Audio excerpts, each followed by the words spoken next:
Hi,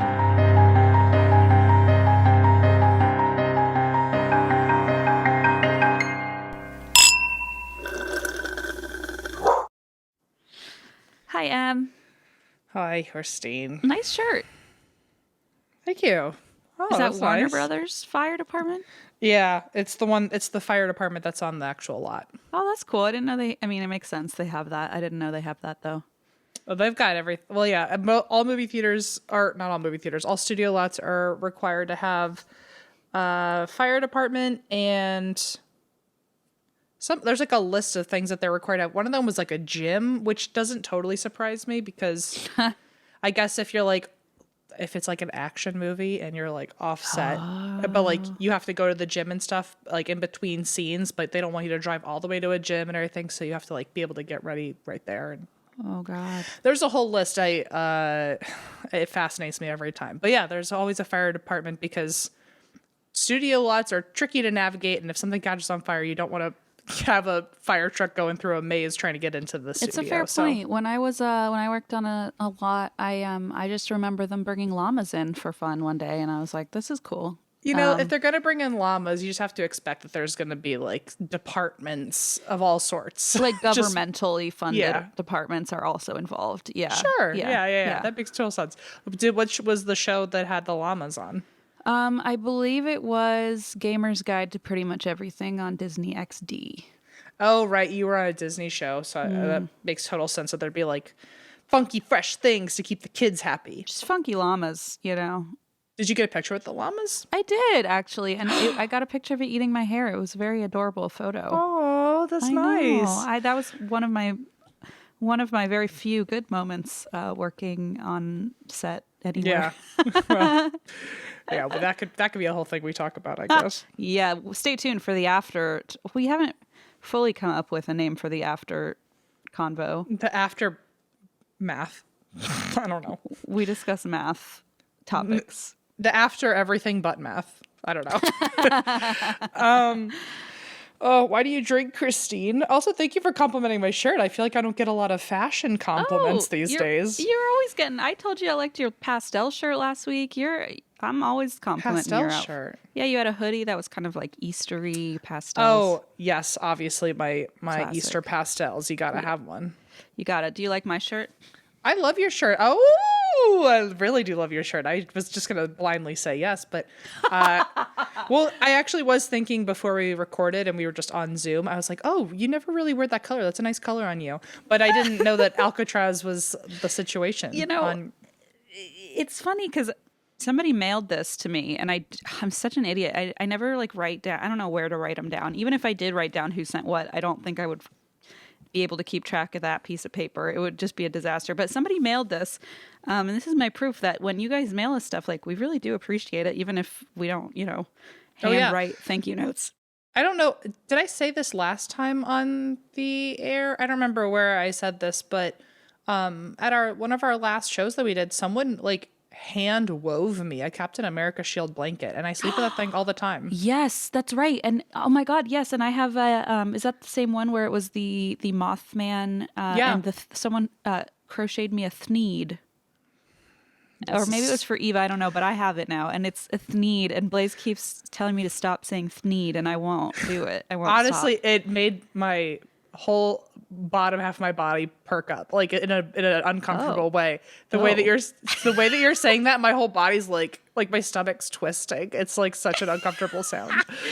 Well, you put words to probably what Blaze is feeling every time I say it. You really, I've never actually heard a word come out of your mouth so gross. I'm not kidding when I say the whole bottom half of me, like my toes curled out of fear. Like that was I say that word more often than I think than the average human. That's worse than the M word that everyone hates. Yeah, it is. You're an evil monster. A moist thneed would be really the worst. Girl, okay. Okay, let me look at my shirt here. It says Alcatraz, and somebody mailed it. And it has like the list of rules or whatever. What does it have say?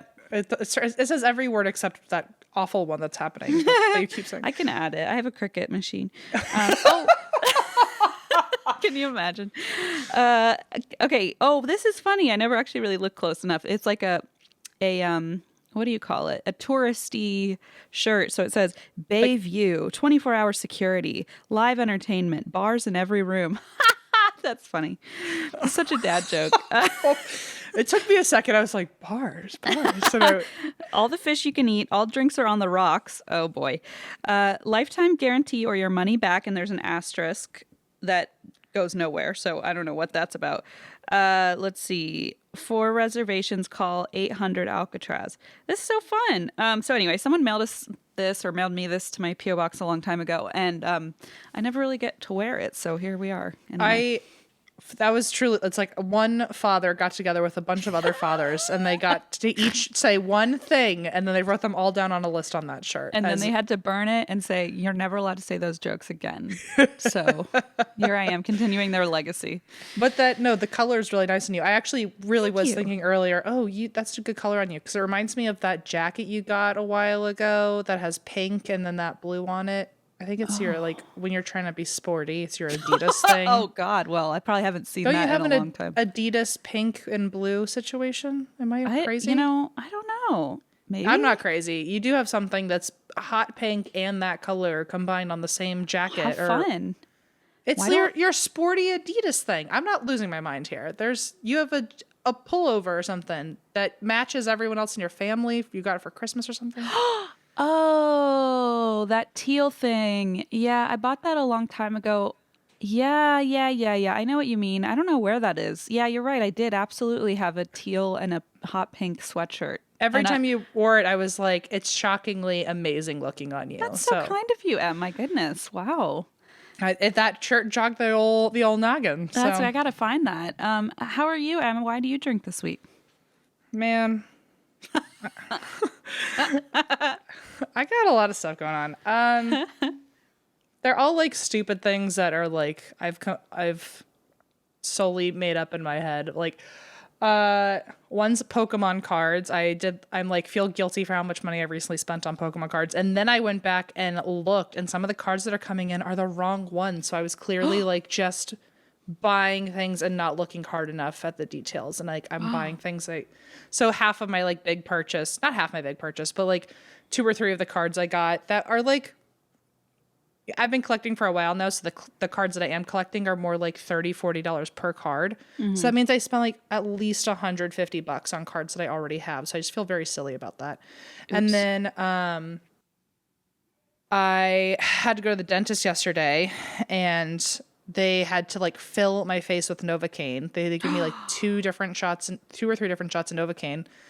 And here's the silly thing. So I'm still, an update on my heart is that there really is no update, but I'm still taking medication when I tour and then on a very as needed basis, but I'm trying not to like do it all the time. So I hadn't taken any propranolol or anything and I was at the dentist and the Novocaine apparently has a lot of epinephrine in it. And so in the middle of them like drugging me up, I had a stupid heart thing happen. And with my whole mouth, by the way, like just completely like just numb and like my mouth, I sounded gross. I was like, blah, blah. And I had to tell them like, I don't know how to explain this to you, but I need to turn upside down in this dentist chair. So hey, at least you were in a dentist chair. Could they flip you upside down?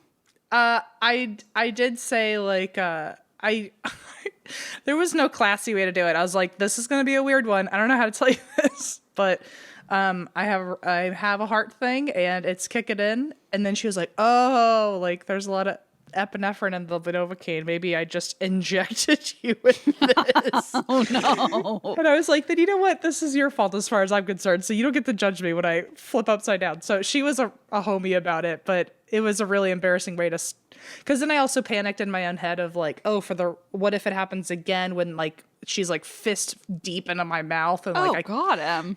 You know what I mean? When there's paint like such a picture. I don't know how to stop it, so you're gonna have to deal with it.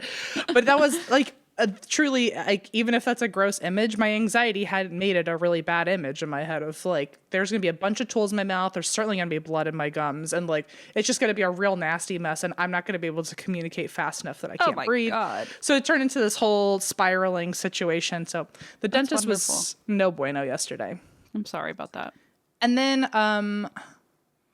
and then I've got one other thing. But first, do you have any reason why you're particularly drinking? I'm out of wine and I'm pretty traumatized about it. So I don't know if this counts, but I have a whole thing of grape juice here, which is technically that wine. is a very large container. Is that a Fiji bottle like filled with apple juice? What is that? Yeah, it is. Oh, it's literally a Fiji bottle. I was like, that's so holy crap. That's grape juice? Well, yeah, so I really wanted I wanted You're gonna apple set juice. your own heart off with this fucking thing of sugar you have in your hand right now. I'm not gonna drink the whole thing. I've refilled it to the brim, so I do like. Okay. What the fuck is going on? Okay, so I really wanted apple juice, and it was very late at night, so the only thing that was open was like Walgreens, and then all they had was white grape juice, apple juice. Yum. But it only came in the tiny little Mott's bottles, and I was like, I don't want to do that. So I just poured all of them into one bottle. You poured little bottles into a giant Fiji bottle. I see. Okay. Yeah, so just to like, and by the way, it went perfectly because this is a 32-ounce bottle, and they gave me a 4-pack of 8 ounces, and I was like, oh my god, we're not at the aftermath yet, so okay. I would keep this conversation till later. I don't know if you want to hear it again, but.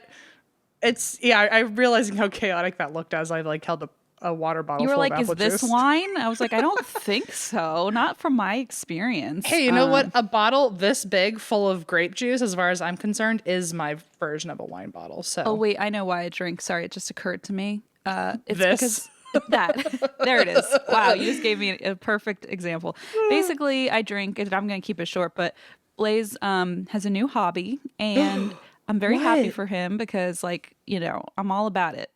I have some terribly ridiculous hobbies, including talking about thneed. So he deserves to have he deserves to have his own, you know, interests and hobbies, right? So he's into bourbon now because we live in Kentucky. That sounds right. Yeah, like, so it's kind of fun. I don't really like dark liquors very much, but I'm trying to learn and appreciate. And, you know, there's a couple places nearby that do like tastings and like distill bourbon, and it has a very cool history in Kentucky especially. So it's an interesting hobby, but it means that he is going around a lot and like either trading bottles with people. He's in like some Hey, I have a bottle I could trade with him. Oh my god, you're gonna give him that weird Fiji bottle. Does he want it? It also has a very interesting history if he wants it. Very interesting history. Yes, it has a fruity aroma. I don't know how to describe bourbon, but it looks like it could be bourbon, right? It does. Well, yeah, a little bit. I don't know. Anyway, if he wants it, just let me know. I can ship it to him. I'll tell him that I ordered him a new bottle, and I'll give him that. And so here's the thing that's grinding my gears is that I had all my. I mean, I don't have very much booze. Well, that's a lie. I don't have. Your face. What lies are you about to make? Okay. I don't have a lot of like nice liquors or anything because I don't really drink that much liquor, but I have like, you know, a bottle of Tito's and like a bottle of gin and, you know, whatever. And I have a bottle of Margaritaville tequila for when I pull out the Jimmy Buffett Margaritaville maker. Yeah. And so I have a couple of those things up on like the bar shelf we have. Well, the other day Blaze got out a ladder, and every time that happens, I'm like, don't do this. What are you doing? Anytime someone pulls a ladder out in my house, I know nothing good is happening. So also you have one of those houses that has like freakishly tall ceilings. So when I hear ladder, the range of possibility is really scary. It's dangerous. Yeah. And so he's climbing this ladder, and all of a sudden he's like, oh, I'm taking down all your liquors and putting only my bourbons up here. Oh, that's a fun little risky thing to say on top of a ladder. What a risky game. And so I was like, oh, that's fun for you. And I was like, no, yeah, go for it. It'll look better anyway than my weird coffee flavored Patron that I got peer pressured into buying in college and for some reason still have.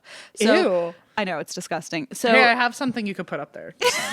Well, that's what I'm saying is now that it's filled with all his beautiful, nice bourbon bottles, it's nothing like super fancy or anything, but it's like, you know, he just collects different types and stuff.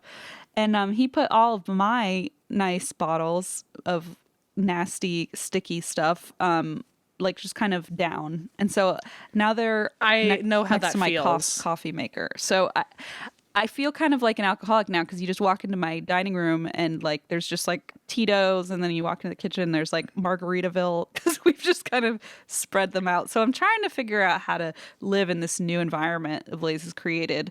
And it's good. He's going to kill me for saying this on the show because I was very supportive of it. But, you know, this is No, where I honestly, I also, I get it in a way that I don't think even you were, alluding to, because I can't relate to the bottles. I'm sure they're very pretty bottles. I know alcohol, like I know alcohol.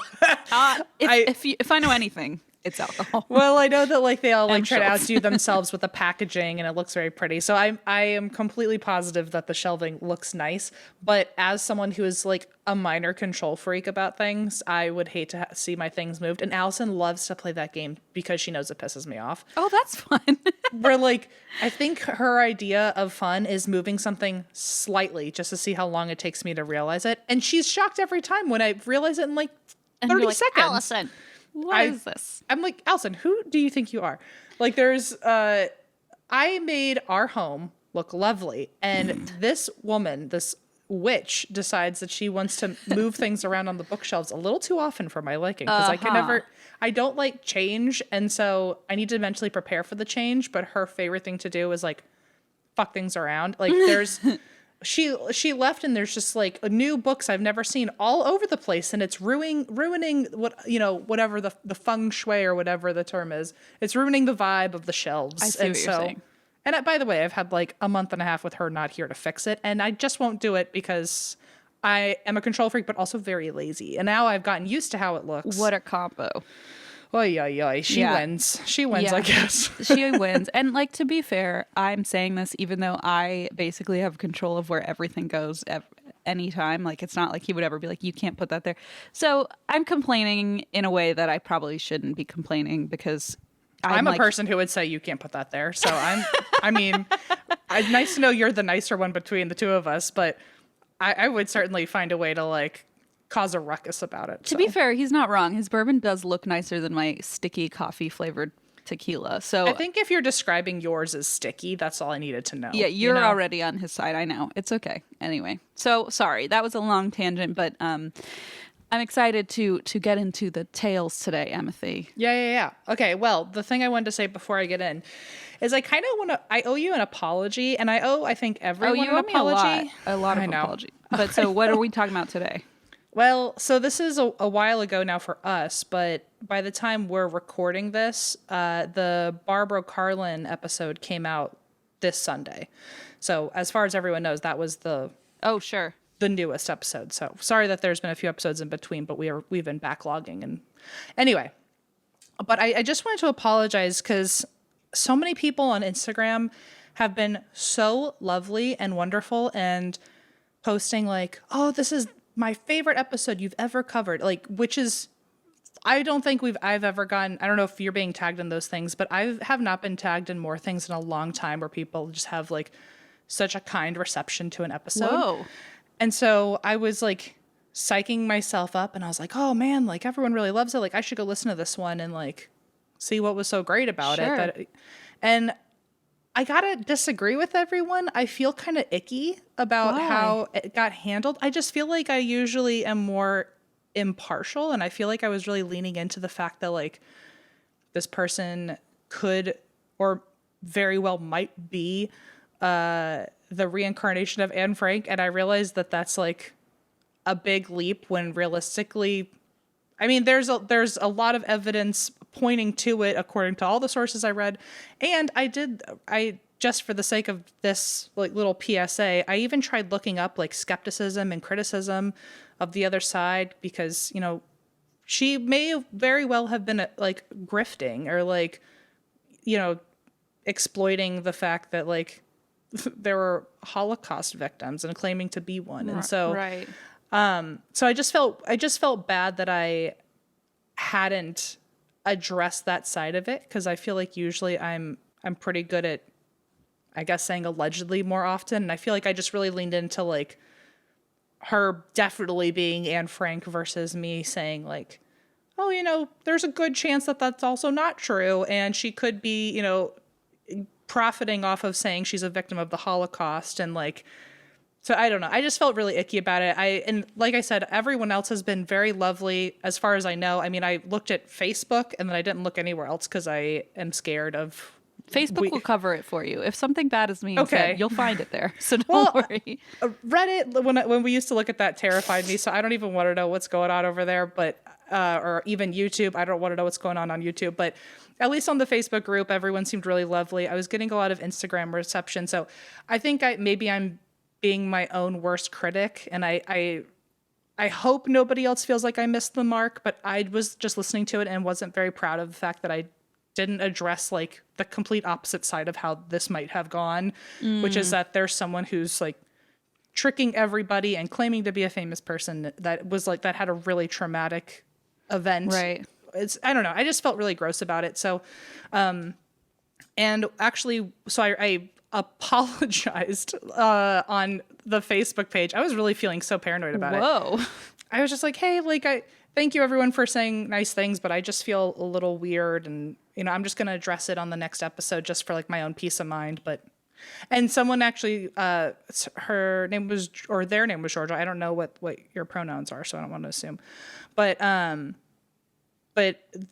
Georgia was able to also find an article, because I was desperate to find opposition to information that I had said in the last Barbara Carlin episode. Weirdly, I couldn't find a lot of stuff about her not being considered the reincarnation of Anne Frank. So now I'm kind of freaked out that nobody's addressing the fact that she might not be. Maybe some people just think it sounds so wild that they don't even acknowledge it. You know what I mean? Like, it's such an extreme thing to say that I wonder if people who don't believe it are like, oh, that's ridiculous, and just I think it's worth arguing. I also think like maybe everyone did what I did, and like they just got really into like the supernatural part and totally neglected the like very likely part that maybe she's not Anne Frank. So anyway, I wrote in being like, I'm looking for like sources, and like I can't find anything on my end. I typed in like Barbara Carlin skepticism or criticism and wasn't getting anything. The only thing that someone could find was Georgia, who showed me a Newsweek article that kind of expounds on when she met her the man that would allegedly be her cousin. And I found a lot of sources where when he was asked point blank, do you think that this woman is your cousin Anne Frank? And he straight up said yes. So that was the story I ran with last time. But there's this other article in Newsweek where he ended up kind of backing away, it seems, from that opinion, where this is a quote that he said later on when asked about Barbara Carlin. But he said, she regards herself as the reincarnation of Anne Frank. We know her very well. There's nothing I can say to her assertion. It's her story. There are things in life that we do not know. It could be, it could not be. I don't know. So all of a sudden he seemed more doubtful in this article, which thank you, Georgia, for finding this for me. That was the only thing I could find that suggested anyone was having like documented doubts about it. But then I also remember that when this guy originally came out as like, he got a lot of flack. He got a lot of flack to a point where he almost had like a heart attack and he had to go into hiding. So I don't know if this was after the fact and he felt like he needed to. Anyway, this is all totally just for my own peace of mind, and I was feeling really stressed out about it because I feel like I didn't know that. I felt like if I'm aware that I missed the mark, someone out there probably thinks I also missed the mark. I think part of it though, like I was also kind of playing devil's advocate. I feel like I played that part because we were talking about this and I was like, oh, I'm always so skeptical of these stories. And that kind of opened up the position for you to be like, but also there's this. I feel like we played both sides to each other almost. Like I feel like I opened up for you to almost defend her position because I was being like devil's advocate a little bit, which doesn't leave much room for you to be devil's advocate to your own story. I don't know. I always,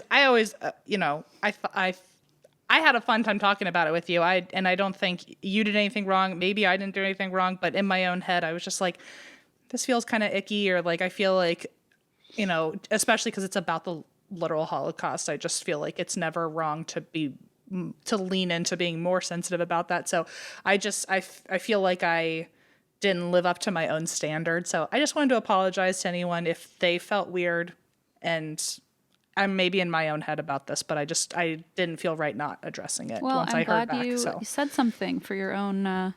Maybe I should. Now I'm scared to listen back. I'm like, maybe I should listen to episode. Probably not. well, I mean, truly, I've only, again, I've really like avoided looking too far on the internet, but anything I've been tagged in, people have said such lovely things that I really might be the only person out there, but I still, we have a platform, and if I felt weird about it, it would have been wrong for me to not say something. So that's just me being probably over the top and dramatic and sorry. That's What all. else is new? What else is new? Okay, so here's speaking of being dramatic. I learned science again last night, Christine. Not again. So here is me trying to Here you go again, learning science. learn in science just to forget in 24 hours, and then I'll have to learn it all over again to teach you something else in the future.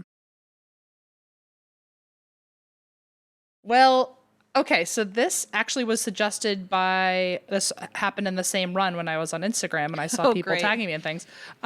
This is from Yvette, who suggested that I cover this topic, so thank you for that. This is the stone tape theory. Yes! Oh, you know what this is? Okay, good. Yes, we've talked about this on the show. If we did, I really didn't know anything about it. I know. I defined it for you because I said something about stone tape theory because I was covering the Dorothea Puente house. And I was like, yes. do you know much about stone tape theory? Because Zach Bagans just briefly mentioned it. And you were like, not really. And I just gave a cursory, at least my cursory understanding, which I'm sure is very limited. And then I said, you have to cover this someday. So sorry, Yvette. Okay, I said it first. Just kidding. Well, Yvette's actually your undercover name. I don't know what you're talking about. Yeah, that's my Okay. other Instagram. So, okay, well, hey, now that you know what it is, I'm basically teaching myself and everyone No, else. no, just vaguely. And it's been a while, so I'm very excited. I've always wanted you to cover this. Well, I feel like when I explain any theories and like, I don't know if science is the right word, if pseudoscience is involved at all, I feel like I find myself over-explaining, so I am apologizing in advance if I do that. But I was trying to make sense of it in my own head, so if I sound redundant, it's because this is how many times I need to type it out until I you get are it. too stupid to understand. It's because I know I am too stupid. I needed to type it out like 5 different ways for it to make sense in my head. So, okay, the stone tape theory, which I keep in my own head calling the stone soup theory, and I need to get it together. I keep, Stone Soup, the show, Yeah. or the play. Like, ironically, Stone Soup is a play, and the stone tape theory is named after a play. I'll just say. Wait, seriously? Isn't Stone Soup a book by like Tommy DePaula? If it's a book, I've only ever known it as the play I was stuck in kindergarten. Okay, never. You were in the play? Oh Yeah, my God, that's hysterical. that was like that at my school. That was the play. When you got to kindergarten and you got to be in Stone Soup, forget about it. I love that. Well, Stone Soup, I was wrong. It's a European folk story, so I'm sorry that I said it was Tommy DePaula. It's not. Before people get mad. Okay, your turn. Okay, here we go. So the stone tape theory is a theory for residual hauntings and why they may exist. It's shockingly, I don't know if anti-paranormal is the right way to say it, but it kind of debunks ghosts in a roundabout way. Well, Really?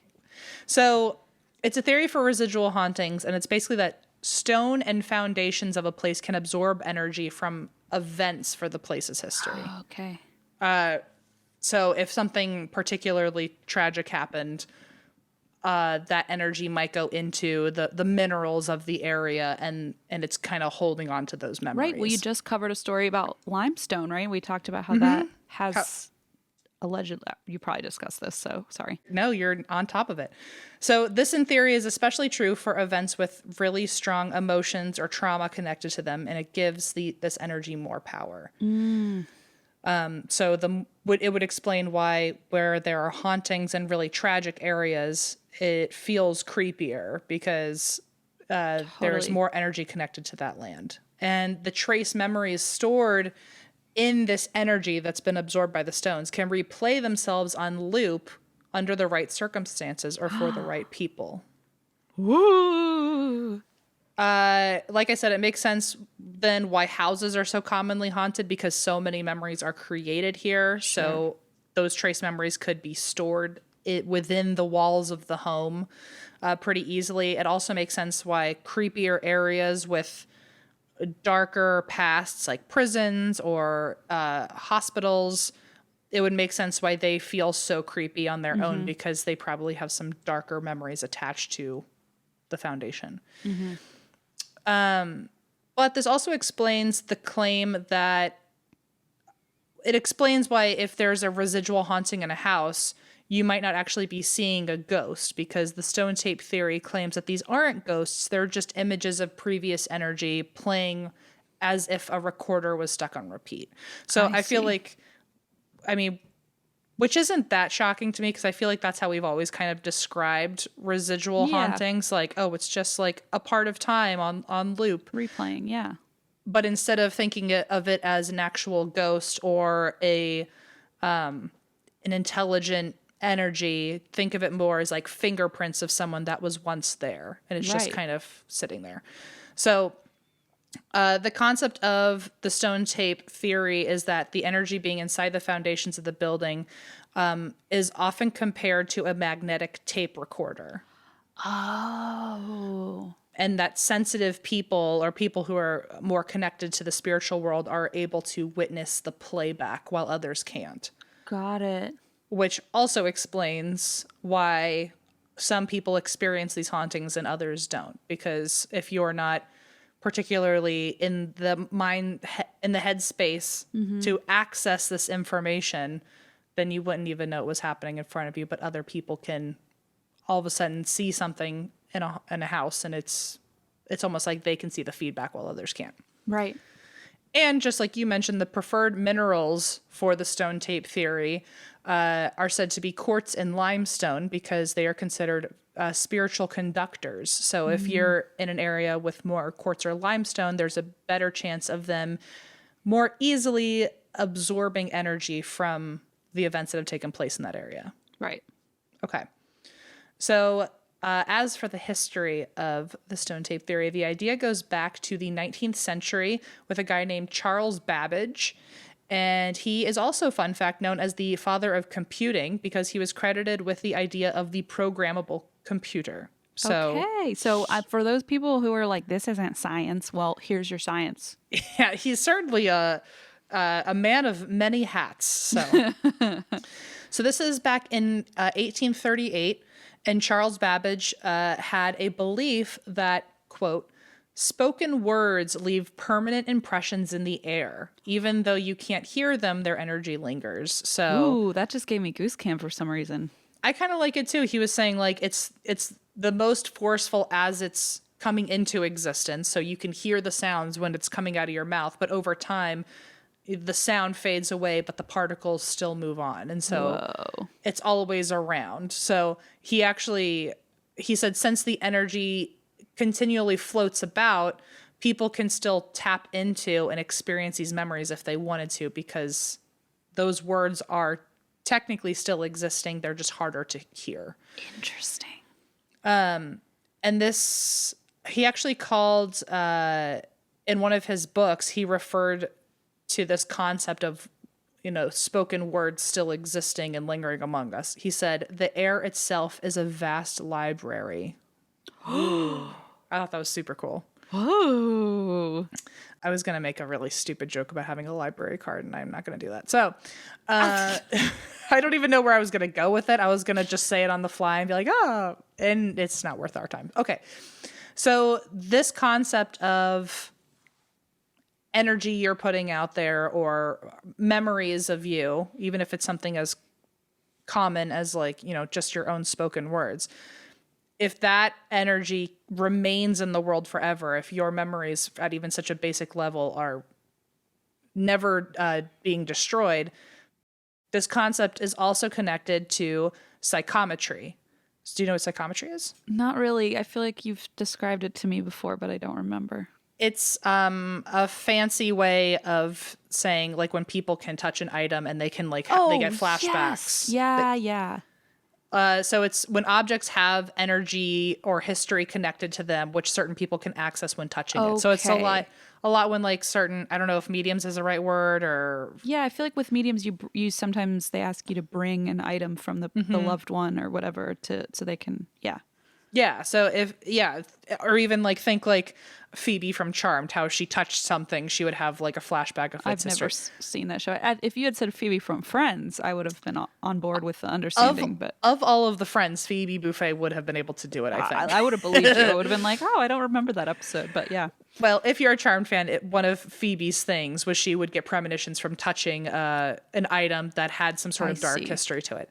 So that's truly in the most basic definition, that is psychometry. Okay. And so these concepts kind of connect with each other, that memories are always absorbed into things if they're important enough or if they're emotional enough. Events will always stick with the things around it. Mm-hmm.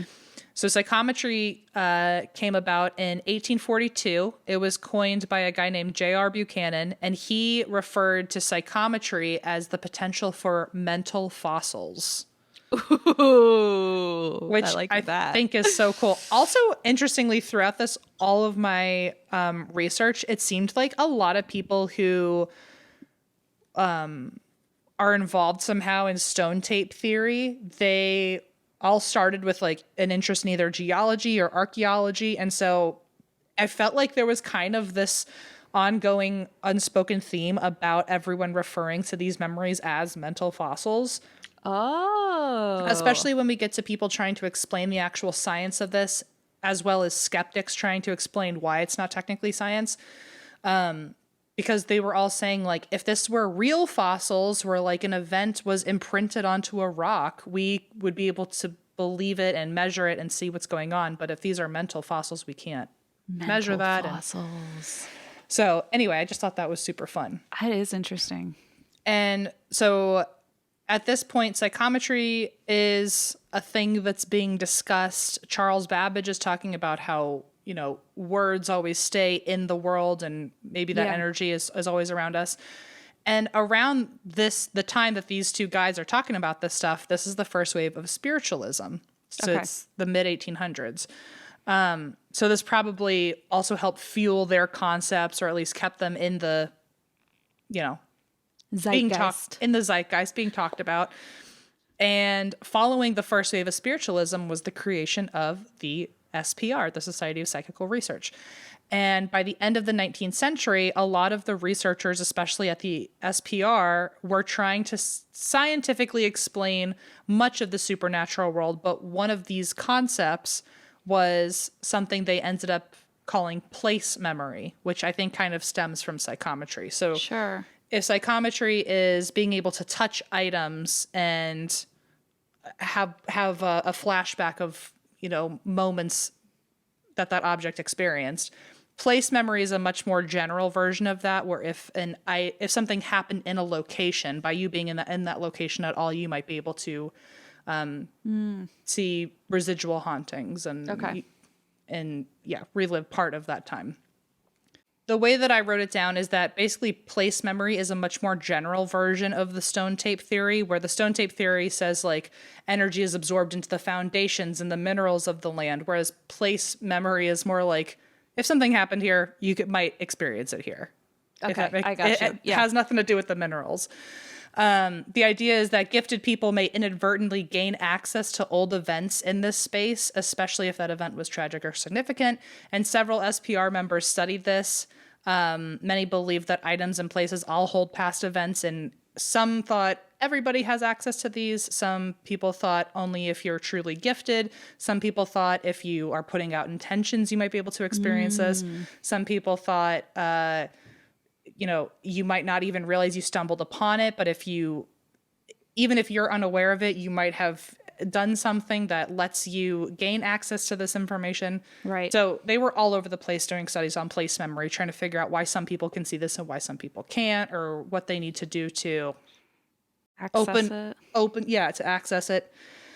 And place memory remained a theory for decades, but it kind of was untouched for a little bit until the 1940s, when it was reignited in the SPR, because that was a particular passion of the new president of the SPR. He loved talking about place memory, And so when he became the new president of the SPR, in his like literal presidential address to the organization, he like straight up wrote about it. So I will say he must have talked about it enough or brought it back into the zeitgeist like enough that 10 years later there was actually there was like TV shows discussing place memory.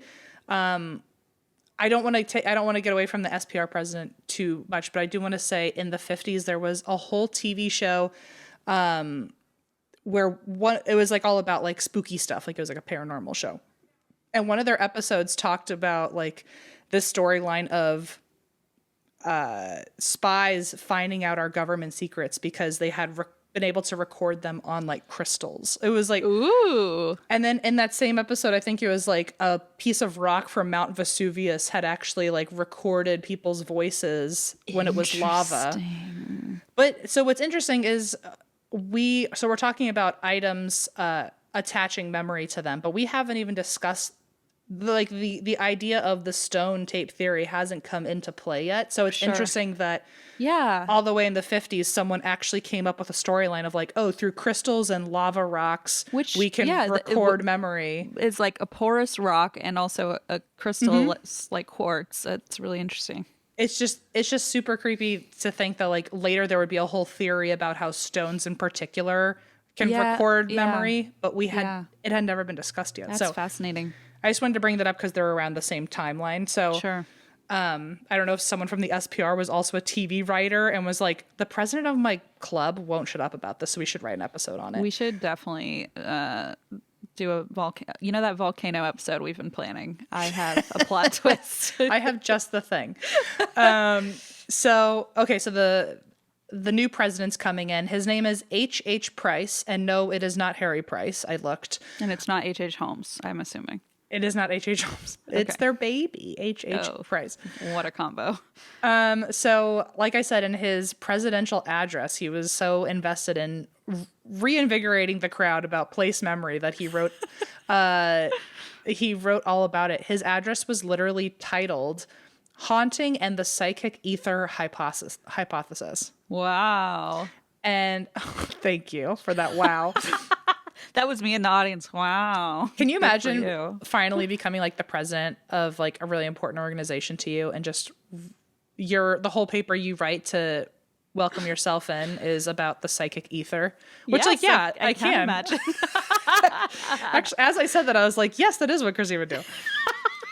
So in this paper about the psychic ether, where he's talking about place memory and locations holding on to old energy, he suggests that there's a psychic ether or a realm in between our worlds, or between space and time, where all traces of all memory and experience are stored. Wow. And so the way that he describes place memory is that there are some people who are more connected or more in touch with themselves, and when they go to locations or touch certain objects, they are able to interact with this realm and pull out traces of history when others can't. Wow. Okay. That's really interesting. Yeah. So he also considered hauntings. I think he was one of the first people to suggest that, oh, well, then hauntings then are just memories kind of either seeping out of the ether, or you're able to unlock them and gain access from this in-between world. So when people are seeing a haunting, it's more like they're seeing an overlap of two worlds at the same time. Right. Or it just implies that really powerful energy that's just kind of being stored there and waiting to be experienced can only happen if you're tapping into this in-between. Okay, that's cool. So while H.H. Price is claiming that the psychic ether could explain hauntings and residual energy, there's another guy at the same time who's like, I don't know if it's a psychic ether. I feel like it's more energy fields.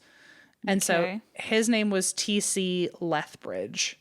So TC, I think he was like, the psychic ether is like a fun idea, but I really want to try. Well, it sounds like he was actually, one of the sources I read said that he seemed like kind of arrogant. So well, I can tell just from this very bullet point. I'm like this guy needs to cute look president of the SPR. My turn. You did such a good job trying, you know. I guess the his reasoning was, he was like, I want something a little more scientifically measurable. And so he was like, the psychic ether is like a good jumping off point, but I want to try to find something that, you know, has more concrete evidence. And his idea was that it would be energy fields. Okay. Which I guess is fair. I mean, we still work with EMF fields now to go ghost hunting. I would argue maybe the ether is an energy field, but you know, whatever. Honestly, I'm right there with you. I think they should have like combined their interests. Yeah. So he thought that it must be energy fields that are holding the memories of past experiences, because he thought that energy could be stored in energy and that memories could be in the EMF fields. His argument was that if people already know that fields of energy exist, even though we can't see them, then it makes sense that they could hold other energy we can't see. Okay. Fair. Sure. If there's already invisible energy at play, might as well throw more on there. Sure. Right. It sort of reminds me of like a spectrum of light where like you can only, just because you can only see certain parts of light doesn't mean that they're not there. So maybe the same with energy. I don't know. Hey, the best part about this is it's all a big old theory, so nothing either of us say can be wrong, I guess. Right. This is all a hypothesis, if you will. Yes. So he somewhat bridged his opinion with H.H. Price's ether by describing these fields as a surrounding ether. Oh, so now he's like, well, it's sort of an ether. I feel like you could hear him go, technically. Yes. So yeah, totally. I get it. He described this ether as surrounding significant items or places, but these items had to be nearby an energy field or something like that. He thinks it, or he posits, I guess, is that the right way? Posits. That's a great word. He posits that these energy fields are made through vibrations and frequencies, and if certain people are sensitive enough to sense these vibrations, or if their vibrations sync up with the energy, then maybe that's how there are these memory transferences that show themselves as residual hauntings. Okay. So I do like that idea of like, either you give off the right vibe or you don't, and the the environment will let you know if you're worthy enough to show you the ghost. Wow. I think that's like such a secret club way of putting it, of Absolutely. Like, either you fit in or you don't. either you can see ghosts or you can't. It's not up to me. So, but I do like the idea of it being based on vibrations, and if we happen to sync up or overlap in a certain way, it could explain why some people can't see these hauntings and others can. Yeah. One of the arguments for why this theory wouldn't hold up about energy fields is because the energy would need to continually be strong enough to keep playing its events for people.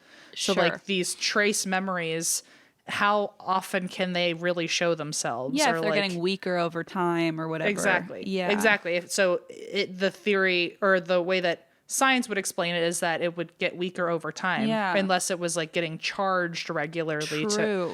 And so TC came back and said, oh, these energy fields could potentially recharge themselves through ions in the air. Okay. Also... That's us. We're in the audience being such assholes. Okay. I'm just like, we're coming up with a lot of words that like I don't think have any full backing. Ions in the air. Got it. On it. This sounds like something when people try to market like a hairdryer, like it ionizes in the air, and you're like, what is that? It sounds cool. It's like, maybe you're telling the truth, but I don't feel confident in my own understanding of the word ion to know what you're talking about. And therefore, I'm going to be the asshole because I don't understand. And then I'll probably buy it because I'm still convinced. Yeah, I still want to see what this energy field's all about. And then, of course, we wouldn't see it ghost, and he'd be like, it's because your vibes aren't I'm not in landing. the fucking club. So he said that so the energy could keep showing itself if these energy fields are able to recharge themselves with the ions in the air. And I think he was also saying something about like gifted people's energy. If you're exchanging vibrations with this thing, you could almost charge these spaces yourself to be able to see the playback. Okay, I see. So you're bringing the energy into it as a gifted Yeah, person. almost like I wonder if it was like, oh, the memory or the traces are always kind of at 1%, but if you walk in and have the right energy, you kind of charge it at full blast to see it, and yeah. then it dies it dies away until the next person with a lot of energy can Right. show up and charge it. Okay. I don't totally understand, but I dig the idea. It's certainly original. Yeah. So through this idea, TC states that if all of this is true, then hauntings aren't actually ghosts, but recorded images stuck in time. I feel like they're all landing at the same place. They're just trying to all figure out the how. Well, they're all trying to have their own unique approach, I guess. So Exactly. they got it. He also believed, he added on to the concept of like, I think he was actually maybe the predecessor to the official stone tape theory, because he's the first one to really address minerals in his idea. Aha. So he believes that certain minerals and water and really anything that has something to do with nature or getting back to like the original roots of our world, they increase the power of an energy field. Therefore, your chances at a memory being stored there or being easily accessible to show up as a haunting, they're more likely to happen if this energy or this event happened around a place with heavy minerals. Okay. Which I guess that makes sense if like a memory is coming back to nature, that it would be more easily absorbed within nature. Yeah. This would also explain why spiritual vortexes exist, because if they're usually around streams and woods and dirt with natural minerals in it, then that's just like a breeding ground for storing trace memories of spiritual moments. Interesting. Okay. Okay. He also says that he thinks water is a big conductor for spiritual energy, which is why he thinks a lot of places that are usually really dark and damp have a lot of hauntings, because he thinks the water in those areas is keeping the energy more alive. That's interesting. What's funny though is I don't know if it's really funny, but I was like, oh, what a weird offshoot thought. He thought that because water molecules might be what makes these trace memories accessible, he assumed that humid areas would probably be more powerful or able to store more memories.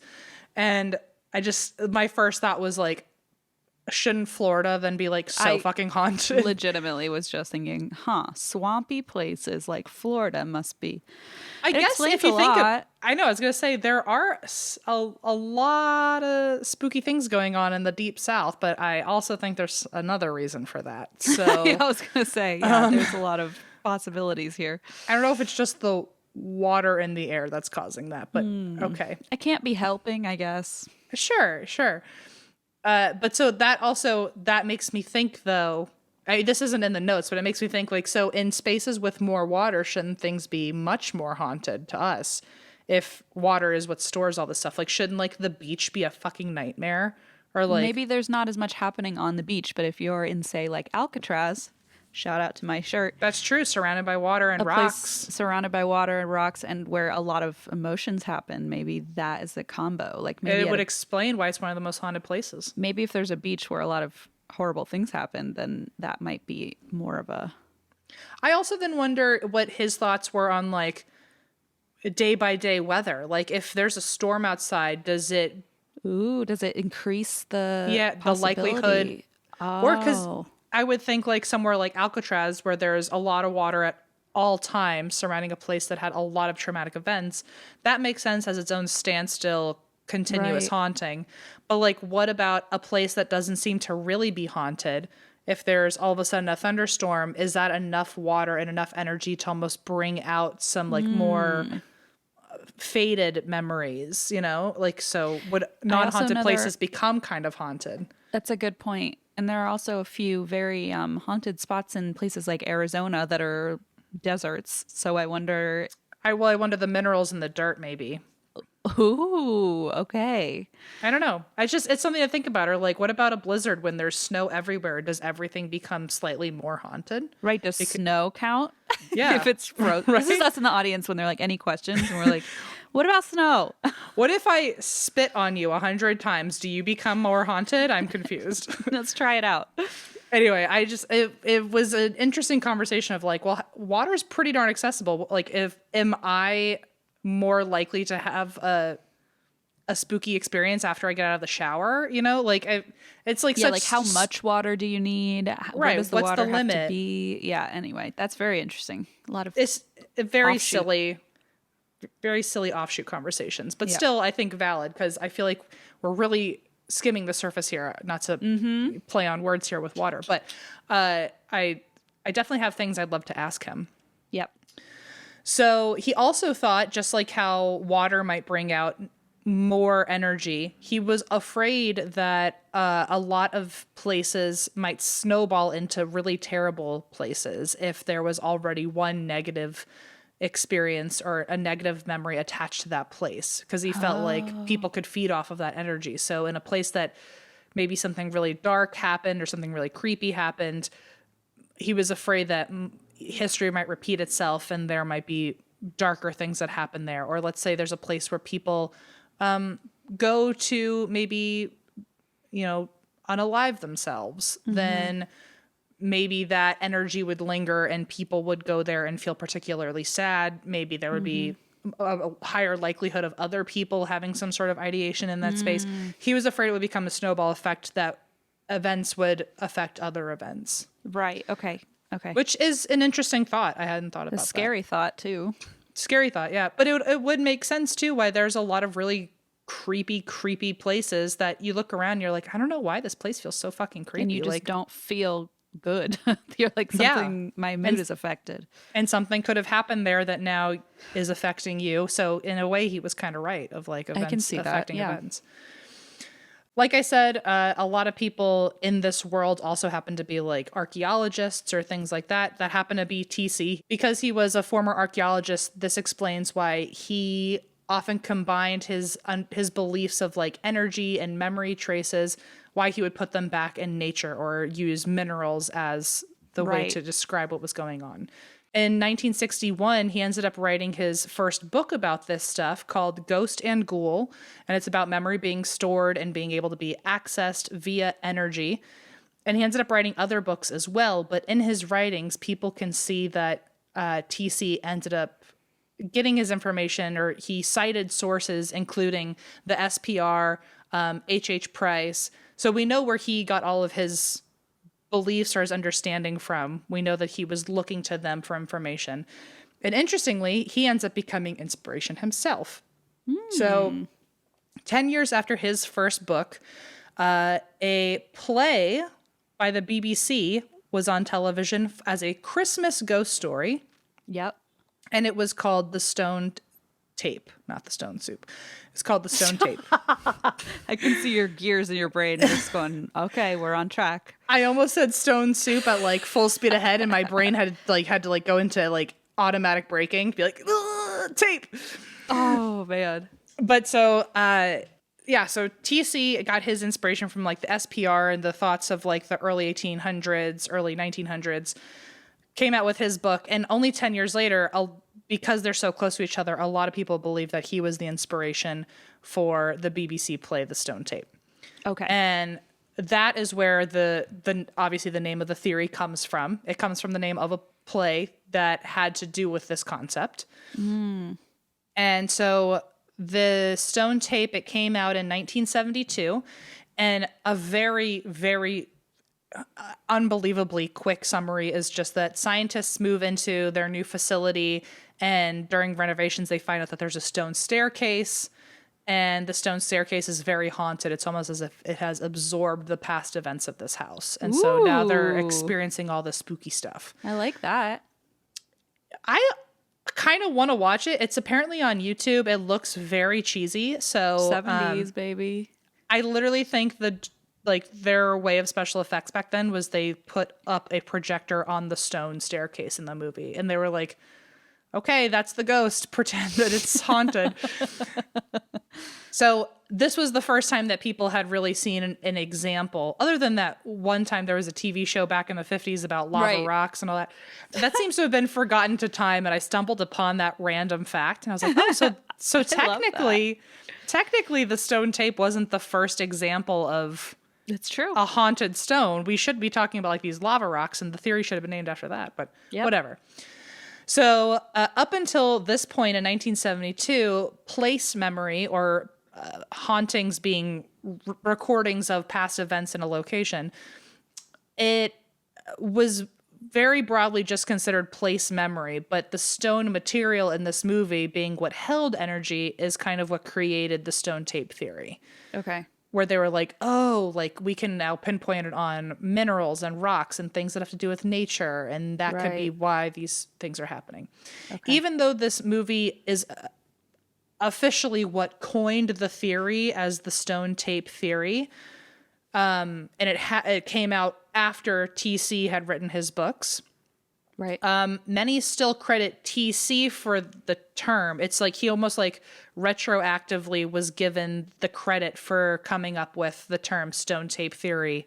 Okay. Because he was the first person to incorporate minerals into his theory and things like that. So I see.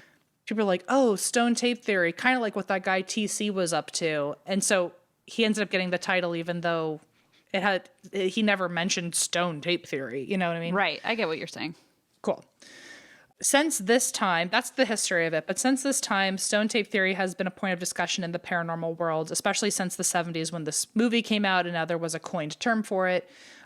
People also are regularly looking into place memory and just trying to learn about that. But as for the stone tape theory itself, it's been around for about 50 years as something that people talk about in the paranormal world, as well as in theoretical science, because those folks are skeptical.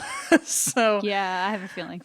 So as for those who are, before I tell you what the skeptics think, I did find some people who are based in science and were also open-minded to the concept of the stone tape theory being a thing. I'll tell you a really good quote in a second, but I found this one example that blew my mind. I think this is a paranormal investigator who was like a guest writer on the website. I hadn't seen any of her stuff before, and I just really like this idea of how to explain stone tape theory in today's world. She said that stone tape theory is more or less telepathy interaction, or tapping into the collective mind to see memories of a place. And then she used the example of smartphones as stone tape theory. So she said, think of a smartphone as being your mind. It stores all of your information, all of your pictures, all of your memories, videos from yesterday, you know, your thoughts from your conversations from a couple weeks ago, your nudes, blah, blah, blah, your nudes. It's like your smartphone is your mind. And then the rest of this is just one big quote because I did not want to butcher this, but I just loved how it was written. However, your smartphone has much greater reach than that, being much greater reach than just outside of your mind. Sure. You can upload memories to your cloud for your own personal storage, or you can share those memories on social media for others to access through their smartphones or their minds. All your friends on Facebook can access your memories and even a little data. And if your security settings aren't great, even those that aren't your friends can access it too. So when you arrive at a location, the location itself could trigger your unconscious mind to look up information that's been there before, kind of like Googling information or looking up someone else's social media for info. And that information is in a format that relates to our psychic sense. And all of a sudden there are ghosts appearing. So it's just almost like you're like airdropping information to different you're like phones. Pulling it from the cloud, but it's a kind of a mental cloud, a psychic cloud. A psychic cloud. It was such an interesting way to explain it to people oh, even though if it's not your memories, you can still access it if someone else has been there and like left their Bluetooth on, you know? It's like a physical explanation of it. Yeah. I just thought it was such a great way to explain it. Also, there was a podcast called Ghost Hunting in New England, and they actually interviewed a theoretical physicist about stone tape theory. Ooh. And he seemed very open. I don't know if it was like he knew he was a theoretical physicist coming onto a paranormal podcast, but he understood the assignment. He was very on board to at least play devil's advocate. This is a quote from him about it. By the way, a lot of this is now just about to be quotes because I didn't want to butcher what scientists were saying. Yeah. So when asked about stone tape theory and if it were possible, he seemed like he could be swayed either way based on evidence, but this is what he said. When someone records anything digital, they manipulate tiny bits of the magnetic field on tape. When talking about how the stone tape theory is similar to magnetic tape recording. Mm-hmm. When someone records anything digital, they manipulate tiny bits of the magnetic field on the tape. So someone can come along and replay all those bits of information. Well, stone has tiny bits of metal, iron, etc. So in some way, the information imparted on those stones can be replayed. Something could potentially be imprinted on a stone and replayed. And if you're going to say it could happen to stones, it could happen to crystals or anything that has a chemical or atomic configuration to it. Anything configurable can store information. Love that. And so I don't know if he was fully saying yes, but he was saying, like, I mean, that could be the science. That He's could be at the least way leaving the possibility open. Yeah. Yes. I appreciate that. And then he also came up with this really great analogy of like back in the day when you would record on magnetic tape instead of just like recording on your phone or something, but like recording like when you would have a cassette tape and you would want to record on top of music that already existed. Yeah. He said one way that he looks at stone tape theory is that if you keep recording on top of old songs and then you want a new song, so you record on top of that one, you record on top of that one, there's always going to be little traces left of previous songs. And if you listen hard enough, you might be able to hear old songs playing through. A note or two. Yeah. Mm-hmm. And so That's he was like, so interesting. that might be what stone tape theory is. When you see a residual haunting, they're just traces left underneath what's underneath what's happening right now. That is so fascinating. I had never seen it in so many analogies, but every single one of them made me think about stone tape theory differently, which was so fun. There was another open-minded devil's advocate scientist named Don Robbins, which actually now I'm kind of terrified that this might be the same person from that interview because his name was also Don. It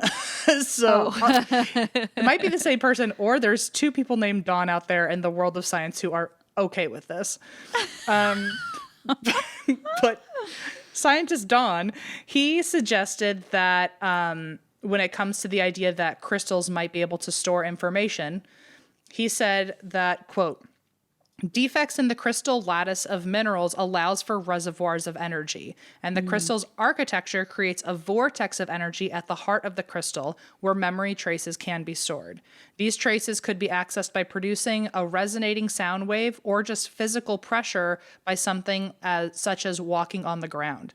So even if you're that would explain why if you're walking in like a desert or if you're walking in a cave or an abandoned place, if you're just underneath your shoes, if you're accidentally crushing minerals that might have energy within them, you could be releasing memories. Well, this Don seems a lot more open. Like he was like, this is how this works. I feel like the other guy was like, potentially it could happen. I feel like this guy's much more I would love to see the Don's duel about me too. Memories within crystal formations. So now, real quick before I'm done, I'll talk about the skeptics or at least the arguments against stone tape theory. So, like I said, I'm just going to do a quick science recap about magnetic tape recording, just so people know what that's about. Because I tried to learn what magnetic tape recording is, and that was rough. Oh boy! By the way, I want to give a shout out for these last two parts. They were excellent. I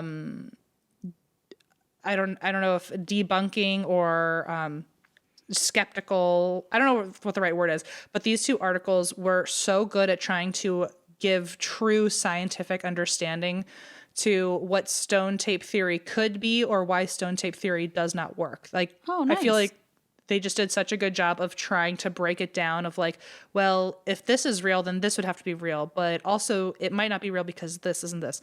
So shout out to The Ghost in My Machine and Higgy Pop, which Higgy Pop fucking nailed it. And both of them, I was like, I don't even know how to break these down into other notes. So I'm just going to be reading excerpts from these websites because they were just so perfectly written. Nice. But Ghost in My Machine tried to explain why stone tape theory is similar to magnetic tape recording, and in the most basic way possible to explain how sound is recorded on tape, because trust me, I'll never truly know. Basically, you're converting electrical signals, or your audio, you're converting electrical signals into magnetic energy. And so the magnetic energy imprints on the tape, which is covered in magnetic particles, which I guess is to absorb the energy. And if you ever want to play it back, you take that imprint and convert it back into electrical energy. Oh, interesting. I don't know if you follow that. Yeah, I mean, barely followed as much as one can, I think. Yeah. Sure. So when it comes to stone tape theory, it's kind of the same concept where energy from an emotional event imprints information onto an object, and then it can be played back as energy again. So it's just reconverting itself into energy. Got it. Which I feel like I've said that 1,000 times in this episode, but I need to keep saying it so I remember what's going on. Yeah. Everyone else is just here for the ride while I teach myself. So what makes magnetic tape recording and stone tape theory additionally similar is that if energy is best, or that the energy is best absorbed through minerals. So just like magnetic tape actually has magnetic particles on it, minerals such as quartz and limestone are best for energy storing. Okay. And here's a quote. This is due to This is actually a quote from one of the Dons. This is said to be due to magnetic components and rocks, making them similar in nature to videotape, which is also magnetic. So it makes sense why the two of them have been compared so many times. But as for the skeptics out there, the main thing that they say right off the bat is, well, it's unfair to call stone tape theory a theory because it's not a scientific theory, and it's more of a whimsical pseudo-scientific idea. And it's rude. Well, they were like, well, what is a theory? And there was one scientist, I'm pretty sure she's a scientist, named Sharon Hill. And she did like a whole 25 minute long video on YouTube describing stone tape theory, and was basically like, a theory is a well-tested model that you can use to predict future observations. And because you can't really ever predict residual hauntings immediately out the window before we even get into minerals and all this stuff. Sure. Some of the explanations for how this theory works from people who are believers in this or want it to be true one day, or maybe we just haven't figured out how to totally use stone tape theory, but the arguments for it so far have been energy fields, different realms, frequencies, crystal science, and then also quantum entanglement, just like a smattering of that. Just throw that in there. Just a spooky entanglement.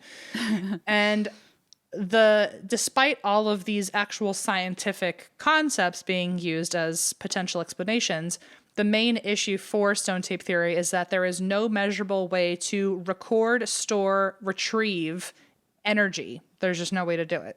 So there's no way for us to collect data on this. It's all mainly a guess, because at least with magnetic tape, there is something that you can see after the fact, but there's no way to... which makes sense. No way to collect emotions and events. I understand, yeah. Some believers argue, well, energy can't be destroyed, so even if we haven't figured out a way to do it yet, there is a way to store and capture and retrieve these things. But the counter argument is human emotions and human events aren't in that same playing field. Even if energy can be destroyed or can't be destroyed, emotions and events were never categorized as energy. So okay, that's fair.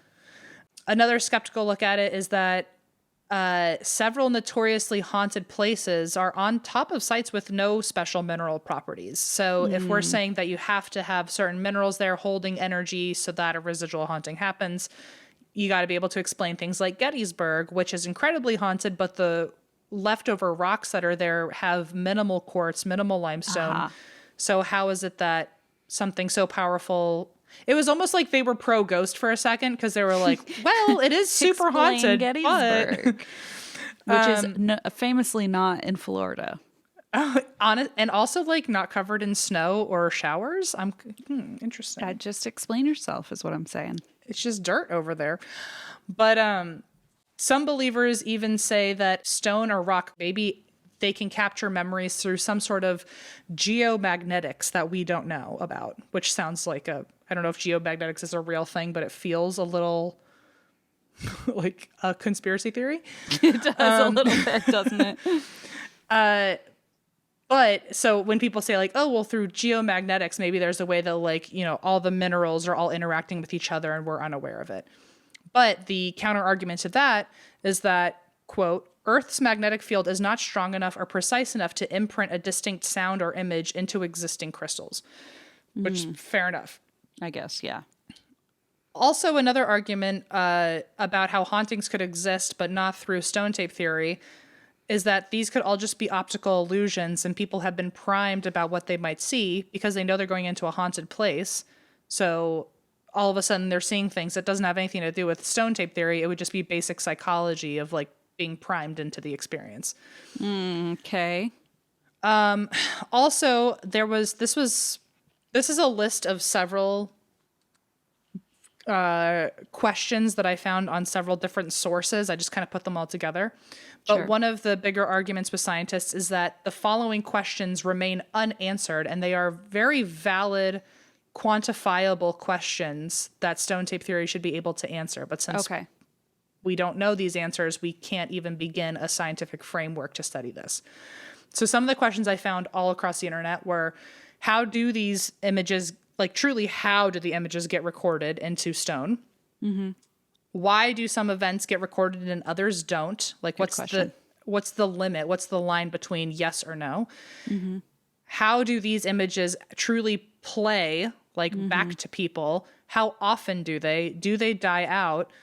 And then rocks and buildings, if they can remain for hundreds of years but eventually erode, do the memories erode? Or as something gets older and creepier, does that give it more power and it ends up being stronger while things erode? Why do we only see an apparition and not its surroundings as well if it's a whole memory? Yeah. Which is super interesting to me because like if you're watching a home video, you see the whole background. You don't just see a person standing there. Right. And then can memories get overwritten if something else happens?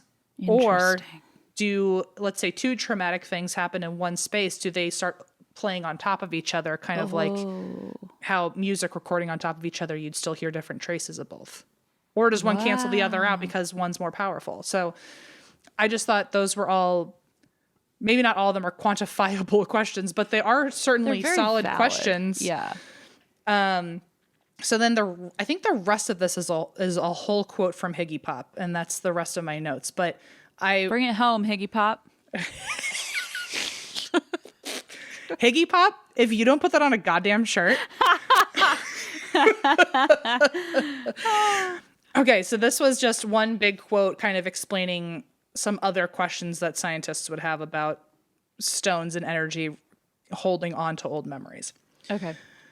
One issue with stone tape theory is the energy source, real energy. In order for the human eye to see something, there needs to be a source of energy. A stone can absorb energy if the sun shines on a rock all day, and the rock gets warm, and even when the sun has gone, the rock will slowly radiate that heat over time. Even molten rock emits a glow or constant light, but it doesn't project a replay of the sun moving through the sky over the course of the day. So Interesting. I thought that was super smart of like, okay, like that's a memory and we're not seeing it. We can feel it with our hands. Traces of it, but it's Which, not. by the way, kind of proves psychometry. If you can touch the rock and feel the experience of the heat, then right, it almost... what about psychometry where you touch it and you say, oh, I see this person's hair color and stuff? I feel like you're right. Kind of disproves that, but it does prove that, yeah, it still retains signs of that memory. That's so interesting. And then Higgy Pop keeps going on with, meanwhile, in a cold, dark basement, the stone of a building would hold very little energy, which, by the way, is interesting because if it would hold very little energy, but basements are some of the creepiest fucking places, then that... And maybe because they're all wet, you know? Maybe. I don't know. Meanwhile, in a cold, dark basement, the stone of the building would hold very little energy in the form of heat. Without a sense of energy, I cannot replay or project anything stored in it. The bigger problem is that after the energy is released, it would be gone. Perhaps if there's enough energy captured in the stone, it could manage to replay itself a few times, but eventually the energy would run out and the stone would no longer be able to play.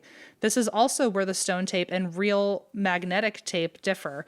One can replay itself multiple times, whereas a stone might not be able to. The theory further falls apart when you realize that ghost hunters don't limit stone tape theory to just stone. Many also believe that other natural materials such as wood, the ground, even water can hold memories. It's part of a wider theory called place memory. Wood and soil holding memories is understandable as a hypothesis because they are static at a location, but water doesn't make any sense. So this also debunks TC, who thought that water was all over the place. Yep. But water doesn't make any sense. While flowing water is often said to stir up paranormal activity, it's hard to understand how this would work in terms of stone tape theory.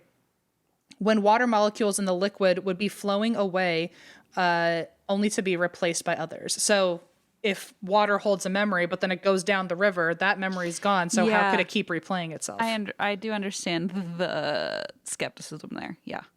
Anyway, all of that to say, those are the main arguments against it, which are all very valid. And that is the history and detailing of the stone tape theory. That was so fascinating, Em. I have been wondering if you had covered this for a long time, so I'm very excited that you did. It was a full hour of notes on my end, so I feel a little embarrassed, but it was...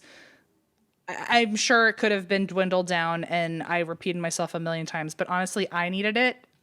So maybe someone else did, but no, that was my best attempt, certainly. I think it was very well done, and it needed to be restated a couple times, I think, because it is kind of a complex thought.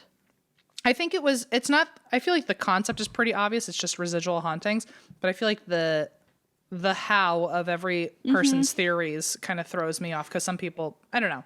Yeah, and then when you get into debunking it, it adds more complex explanations. I gotta say, there's nothing scarier than having to teach someone something you don't know anything about. So I just welcome to our jobs.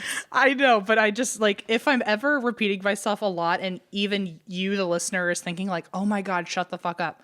Know that it was necessary for me to keep saying it because I'm teaching myself as I'm teaching you sometimes. So, well, I think you did a great job. Thank you. And I'm glad you finally got your stone tape theory episode. I'm very pleased. And I think it's very fascinating. And I talked about it in the Dorothea Puente episode. I don't remember which one it was, but that was one of the main theories there. So if anyone wants to go listen to that, you can find it on M's list of episodes that they put on our website. Thank you. I feel like I'm sure it doesn't get overlooked, but in my head it gets overlooked all the time. So I'll take the credit. Thank you. You said that a few weeks ago. You're like, it never gets enough credit. So I'm trying to shout it out as much as I can here. Well, thank you. I appreciate it. I have a story for you. I'm going to teach you about something that I learned about on TikTok. Yay! No way! Look at you, you fun little mom. Listen, I know when I first started having a baby, when the baby was born, I remember you saying something like, "Well, now you're never going to be caught up on all that." All I do is sit on TikTok because if I'm up breastfeeding, if I'm up doing anything, it's the only thing I can do that's not too mind numbing that I'm going to fall asleep. So I watch TikTok all the time. So jokes on you, Em. I totally very eat my words. hip. Oh, so okay. I don't eat my words. You took it back immediately. So there's an account called Rob and Haley, and so there's this TikToker who has a podcast called Inhuman, a true crime podcast, and they covered the 1976 Chowchilla Kidnapping. Do you know about this at all? I've never heard the word Chowchilla in my life. No. Oh, well, it's a town in California. So Is it? Yeah. So Fun. Chowchilla Kidnapping. This is the largest mass kidnapping in U.S. history. What? Yeah. And I had never fucking heard of it. I don't even think in my head it occurred to me that there could be a mass kidnapping because...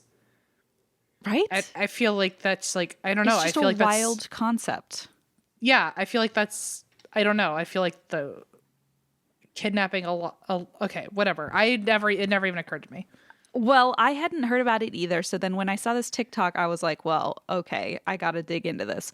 So I thankfully, thanks to this TikToker, was able to find a lot more information and use their podcast, which was really helpful. And I'm going to cover it for you today. So, the 1976 Chowchilla Kidnapping. I also have some photos that I want to send you as part of this to just give like... Oh, okay. So we're not at the photos yet, but when I do send them, I can send them to the group chat, and then maybe we can put them on Instagram when this episode comes out because... Okay, cool. I'm opening up my text now. Sweet, because it deserves some visual explanation here. Cool. So... this story takes place in Chowchilla, California in 1976, more specifically July 15th at 4 p.m. Okay, Middle that of the sounds like summer. it's right after school time, right? Yes, and it is July, but Oh. it's summer school. Oh, okay. Okay, so school bus driver Frank Edward Ray, also known as Ed, was driving 26 students from who went to Dairyland, by the way, great name, Dairyland Elementary School. Sounds like a made-up Dairyland. name. Sounds like where I get my best ice cream. Yeah, isn't that? Yeah, that's a thing. Okay. So Ed, the bus driver, was driving 26 students from Dairyland Elementary School home from a summer class trip to the Chowchilla Fairgrounds swimming pool. So they were all on this field trip for summer school at the swimming pool. The ages of the kids were between 5 and 14. Oy. And yeah, and there were 26 of them. As they're driving down the road, suddenly a van pulls up and blocks the path of the bus. The van's windows were painted black. Oh. Ray stopped the bus and was confronted by three masked men with guns. Oh, God. The man the main guy with the gun held the gun to Ray while another got into the driver's seat of the school bus and took over driving. And the third man followed behind in the van. Oh, my God.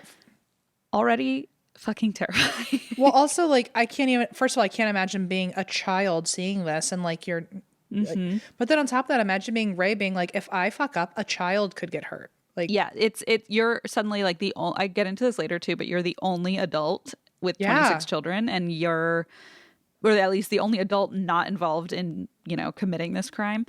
So the men, so it's kind of confusing. His last name is Ray, but his first name is Ed. So if I mix those up, it's because he's been quoted as Ray and Ed. So the kidnapper drove the bus to a secluded offshoot of the Chowchilla River where another van was waiting. And the men then forced Ed and the children into both vans at gunpoint. And they forced the children to jump from the bus into the vans so that they wouldn't leave behind any footprints on the ground. Wow, so it's very well thought out too. So like, it's very planned. Yeah. Oh my God. They then drove the vans around for 11 hours with Ray and the kids in the back. And just like a side note here, inside the vans, the kidnappers had constructed these makeshift jail cells by installing wood paneling and painting the windows black, like I mentioned earlier, so nobody could see in or out. There was no air ventilation. There was no food, water, or toilets. I was going to say 11 hours for like children and like... Yeah. You don't get to go to the bathroom? Oh my God. Here's the first picture. This is just a picture of inside let's see if this goes through. And these pictures are all from 48 Hours, and they were featured in a CBS News article. So just to give credit where credit is due. So here's a picture of the inside of these vans. So it looks, I for a second was thinking jail cells like individually where they somehow fit all 26 into their own individual cells. It's basically, they walled up everything in the van so they couldn't see where they were going. And right. It's like one big box room. Yeah, exactly. And there were two vans, so they split the kids and Ed up into these two vans. I almost like, can you imagine being in the truck without Ed and like desperately looking for an adult? I was thinking that too. You're in the one without an adult in it. I mean, all of it's terrifying. And imagine being Ed, not being in the other van, being like, what is happening to those fucking kids? Those other kids. I mean, the pressure alone is just This dude's already a superhero in my eyes. Yes, yes, and he does become obviously. Okay, well, we'll talk about it. So they drove around for 11 hours in these horrible vans, and they ended up 100 miles north at a rock quarry in Livermore, California, where they finally stopped. The bus driver, Ed, and the children were taken out of the van one by one and sent down into a hole in the ground. This gets so batshit crazy, Em. They soon learned they were inside of an old moving truck that the kidnappers had buried 12 feet underground. What? Yeah. Wow, that's beyond anything I thought of when I said like, oh wow, they are very well thought out. They literally buried a fucking truck. Buried a truck. I'm sending you a picture of like the underground. This is what they were led into. Oh, it's so scary. So I mean, freaking creepy. I didn't imagine it looking nice, but like just putting an image to it is just awful. Oh my Yes. God. Are those here's toilets, another- I assume? Yep, here's a picture of the toilets. So, to give you a little bit of detail here, the children found containers filled with water for them to drink. They also found boxes of cereal, peanut butter, and loaves of bread. And the kidnappers had installed makeshift toilets in the wheel wells of the truck. And I'm going to send you pictures here. They also installed, so here's the water jugs, also pretty gross, but at least there was that, I guess. And then here are here are pipes. They had 2 ventilation pipes that were running from above ground to kind of bring air God. into the truck. And like not even great air, and like the water jugs are dirty, and Yeah, the whole thing's dirty. Gnarly. Yeah. I can't wait to find out what the fuck the motive was for Isn't all it of this. just nuts? Like I can't even imagine. Like, why would you need all those children? Why couldn't you just take the bus driver? Or, I mean, right? There's a lot of questions. I'm so confused. This is where they end up, these poor kids and Ed. So Ed tried his best to keep the kids calm. Again, like we said this already, but he was the only adult. There were a couple kids who were in their early teens, so like 13, 14, but most of the kids were younger, the youngest being 5 years old. And he tried his best to just keep everybody calm. After being in this hole underground for almost 12 hours, conditions started to deteriorate. Sure. Understandably. The roof started to cave in, which is terrifying. And they were running out of food. Meanwhile, the kidnappers, so we're going to kind of cut to here, the kidnappers had left the quarry. They drove home and they called the Chowchilla police to give their ransom demands. Oh. So that was their plan. They just trotted on home and used their own phones. And said, I know. I'm going to give them a phone call real quick. I feel like for all of the thinking they've done so far, they didn't think like maybe we should use like a nondescript landline or something. Yeah, it falls apart really quickly. But for what it's worth, the switchboard at the police station was so overloaded with calls from people looking for their children that they couldn't get through to give their ransom demands to the police. Oh my God. So they took a nap. Oh, okay. Okay. Now we're going to cut to Ed, Ray, and the older kids. So Ed and the older kids, who were in their early teens, like 13, 14, 15, stacked the mattresses in the truck so that some of them could reach the opening at the top, which had been covered with what they found out soon was a manhole cover and then weighed down with 2 100-pound industrial batteries. Holy crap. So they are like locked in there with this, have at least 200, I don't know how much a manhole cover weighs, but at least 200 pounds plus a manhole cover. I'm going to look it up because also, like, I'm thinking, imagine how much does a manhole weigh? Such a gross question. A manhole weighs 250 pounds. Oh dear. Holy shit. So plus the other 200 So like pounds. 450 pounds. Yeah. Forget it. And I was going to say, imagine like, I can't imagine being obviously Ed, who like feels responsible for 26 people, also being the sole emotional crutch for all of these children. Yep. And having to be calm. While you're getting no, like, I'm sure he's doing nothing but panicking, and all these like children are probably like clinging to him. But also imagine being like one of the 13 or 14-year-olds who's like has some semblance of awareness that like, Yep. I am one of the older people here. Like it's up to me to help Ed. Yes, I'm like now the adult in the situation, for lack of a better word. Yeah. God. Exactly. So they kind of teamed up, which ended up being great. So Ray and the oldest boy, who was 14, his name was Michael Marshall, spent hours trying to shove these 450 pounds heavy items off of the opening of the top of the truck. And they eventually, and again, they're like piled up on mattresses. So it's not like they have like a ladder or anything. They eventually managed to actually wedge the lid open with a piece of wood and move the batteries. And then they were able to they had to dig their way out because there was still debris from this quarry covering the entrance. So 16 hours after they had entered this truck, they were able to break free and dig their way out and pull all the children to safety. Thank God. I can't believe that. I really thought these people are not coming home. Yeah, I don't know if I would have been able to cover it if all of them. Okay, fair. But it's a fair point. Like it sounds so like doomed from the start. I feel like that is a good test that like if Christine Schieffer is talking about a group of children in a true crime story, chances are they're going to make it because otherwise Christine would already be a mess. So I would have passed that TikTok right on by. So they had been stuck in this ordeal. So they had been in the truck for 16 hours, but they had been stuck in this ordeal, this whole thing for 28 hours. So at this point, they've been, at least Ed has been up and in like panic adrenaline mode for 28 hours. Fried. They finally, thank God, make it out of this truck and they begin walking toward the guard shack at the quarry. And they later talked to the guards who were just in shock seeing this man and 26 children like emerging out of the quarry. Can you imagine? Like, where did they come from? So the kids were taken to a local jail because it was the nearest place that could hold them all in like a safe place.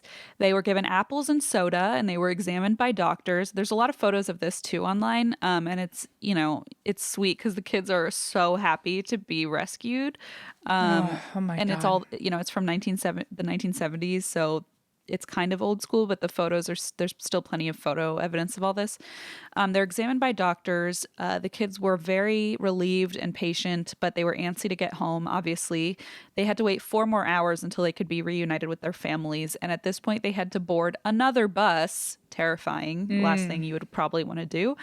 And they were sent back to Chowchilla to meet their families. And there are also photos online of, they were in the CBS News article of them reuniting with their families, which is always at least a comforting image to see in a story like this. So police immediately, obviously, went to the quarry to search for clues. And they unearthed the trailer that had been buried 12 feet underground. So I have a photo of that. Yes, please. How on earth did they even... It's pull that out of the ground? How did someone bury a truck in the ground that held 27 people? And I'm pretty sure this was a Criminal Minds episode, and I remember thinking, yeah, right. And like apparently it was based on a true story. Okay, here we go. Like how do you even find enough dirt to cover the truck after? Well, I guess in a quarry. Oh, okay, fair enough. Just mountains of dirt, but yeah. Wow. Oh, that's so grim. Yeah, it's wow. So you can see it's a moving truck or like a storage truck that they had just buried underground. And then at the top there is where they were able to break free. So really, really, really terrifying. Okay. It's almost, I know in the moment it must have been even scarier of like, oh, the ceiling literally is falling through and I have all these children on me. But hey, like if that didn't happen, they might not have had a way out. Exactly. I mean, thankfully they were able to thankfully there were mattresses to climb up, and be able to get the purchase to push 400 pounds off you. Just to think something as simple as like if there weren't mattresses, like they might not have made it. They wouldn't have made it. So here's the what's happening. We're gonna cut back to these kidnappers. Okay. So the kidnappers had taken a nap. Unfortunately for them, they had overslept and they woke up only to find on the news that their victims had escaped this truck. Sorry, like thank God that happened, by the way, but can you imagine having like this whole plan? You clearly put so much thought into like burying a fucking truck. How stupid. And just to be like, Oh God. Like I took one goddamn sleep and this We is what overslept. Yeah. Yeah. Yeah. There Yeah. you go. Wow. Okay. So they woke up on Friday evening and were like, oh shit, our victims all escaped. So now we're going to get into the answers to these questions. Like, what the hell were these people thinking? Who are these Yeah. people? So 8 days after the kidnapping, 22-year-old Richard Schoenfeld turned himself in. And less than a week later, Richard's brother, James Schoenfeld, and their friend Frederick Newhall Woods IV, Okay. who were both 24, were captured. Schoenfeld was captured in Menlo Park and Woods in Vancouver, British Columbia. So there's these two brothers, Richard and James, and then there was this guy, Frederick. So it turns out Frederick Woods IV was the son of the quarry owner. So they were onto him because he had keys to the quarry and he would have access to burying a truck underground, and not many people would. So it turns out all three boys were from wealthy families who lived in San Francisco's nicest suburbs. And security guards had actually seen the three men digging in the quarry months before the kidnapping. So they were already planning this months in advance. So investigators got a warrant to search Fred Wood's father's estate, where they found all sorts of evidence, one of the most important being a piece of paper titled Plan. Oh, my God. Okay. Oh, Wow. my God. How direct. Okay. It's written in pen. It sets out how they were going to commit the kidnapping and what they would do if something went wrong. They also, I guess they didn't have a plan B for falling asleep, but oh well. Oh, well. They also found the ransom note, which says, I read the ransom note. It says, we are Beelzebub. They tried to write Beelzebub. And before Beelzebub, they had like crossed it out because they'd spelled it wrong, and then they spelled it wrong again. And I was like, nice try. Isn't there that show like Dumbest Criminals or something? Yeah, it has that vibe for sure. Also, like there's nothing more threatening than if you think you are calling yourself Beelzebub. I'm sure you think you're really hot shit. And so there's nothing less threatening than not knowing how to spell it, crossing it out, and writing it again on the same piece of paper. Not even getting a new piece of paper. I'm like, come on. This feels like a kid wrote it. Plan. We are Nope. We're Beelzebub. Plan. And they had planned on asking originally for $2.5 million. Then they upped it to $5 million. I guess the reason they needed this money is they were like deeply in debt. And James Schoenfeld later explained, we needed multiple victims to get multiple millions. And we picked children because children are precious. The state would be willing to pay ransom for them. And they don't fight back. They're vulnerable. They will mind. So they won't mind. No. They will mind. Like, oh, mind your manner. Like they will mind. They will like follow the rules. They won't mind. That's what I thought. You said like they'll get it one day when they're in debt. They'll understand. They'll get it. What? That's so fucked up. They will like mind our rules and stuff like that. I see. They're obedient. Yes, exactly. So perhaps creepiest of all, they also found a note with a list of all the children's names and ages. And they later found out that they had written these down as they pulled each individual child from the van. So as they pulled them from the van and put them in that hole, they had them give their name and their age. So they had a whole list for the, I don't know, ransom purposes, I guess. Wow. And I don't know if you're going to answer this, but were they just waiting for any old school bus to cross them? Like, because it sounds like they didn't know who was on this bus. Yeah, I don't know I think they probably knew, you know what, I'm not sure. They must have known that this bus was driving down this secluded road because they had everything planned as far as like pulling into the road in front of the bus. They planned, maybe they didn't know the names of the children, but they probably knew there was a summer school and they probably knew there was a field trip going on. Because it's not like all these kids were on the same bus every single day. They just happened to be on a field trip. So they must have planned that part out. Yeah, I don't know. And then gotten the details from the kids as they were in the middle of this process. So all three perpetrators pleaded guilty to kidnapping for ransom and robbery, but they refused to plead guilty to infliction of bodily harm because if they were convicted on that in conjunction with the kidnapping charge, there would be a mandatory sentence of life in prison without the possibility of parole. Whoa. So all three kidnappers were eventually sentenced to life with the possibility of parole. And as of right now, 36 years after the kidnapping, one of the brothers, Richard Schoenfeld, was granted parole in June of 2012. And then 3 years later, his brother James was paroled. The brothers said they have exchanged letters with some of their victims. And Rick even said that when their victims ask questions, quote, "We apologize again for putting them through that ordeal." So that's the brothers. Now there's Fred Woods IV, who was the son of the quarry owner. And he is now 67. He's the last kidnapper in prison. And he was denied parole on October 8th, 2019 for the 19th time. Whoa. Yeah, and here are some of the reasons for why he's been denied parole. Continued minimization of his crime, as well as disciplinary infractions for possession of contraband pornography and cell phones. In addition to that, in 2016, a workers' comp lawsuit filed against Woods also revealed that he had been running several businesses, including a gold mine and a car dealership, from behind bars without notifying prison authorities. A gold mine? A gold mine. He's just casually sitting on a fucking gold mine. Maybe he could afford a lawyer with that gold mine. I don't know. You would think so.